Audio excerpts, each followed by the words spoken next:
त्या महिलेसाठी मी काय करू शकते किंवा त्या नागरिकांसाठी मी काय करू शकते हे जास्त महत्वाचं आहे. ते इथून येतं. काम करायचे मला मनापासून करायचं. प्रत्येक महिलाही माझ्या गळ्यात पडते की माझ्या तृप्तीत आहे. मला ते खूप बरं वाटतं कारण मी खूप काम केलंय महिलांवर. आमचं नातं खूप वेगळं झालं, एक विश्वासाचं, आपुलकीचं. इलेक्शनचं वातावरण आहे, माणूस येणार, इलेक्शन पुरतीच येतं. पण ही तृप्ती शिंदे कधीच नाही. तृप्ती शिंदे आजही, उद्याही आणि पुढेही असणार आहे त्यांच्याबरोबर. ही त्यांना खात्री मी पटवून दिली आहे स्वतः. इतकं वाईट वाटतं कारण मी स्वतः बघितलंय की बाबा एवढं घरात पाणी येतंय लोकांच्या, ड्रेनेजचं. आपण एक वेळेस वास सहन करू शकत नाही. ती लोक आज त्या पाण्यात राहतायत. समोर इलेक्शन आहेत म्हणून ही कामं चाललेत का? हे मनापासून काम करते मी.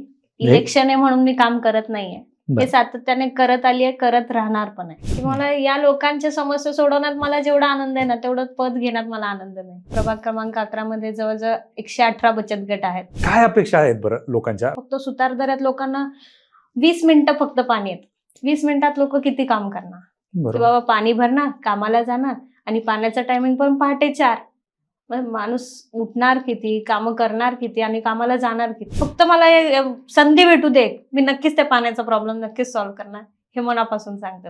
तुमच्याकडनं कुठलं राजकीय पद आहे ना, कुठलं पद होतं तरी तुमच्यावरती विश्वास ठेवलाय आणि तुम्हाला तिकीट दिलं. काय नक्की कारण काय याच्या मागे? मला प्रभागातल्या लोकांसाठी करता येईल यामध्ये मला जास्त इंटरेस्ट आहे की बाबा त्यांच्या समस्या काय आहेत त्या सोडवण्यासाठी मला जास्त इंटरेस्ट आहे.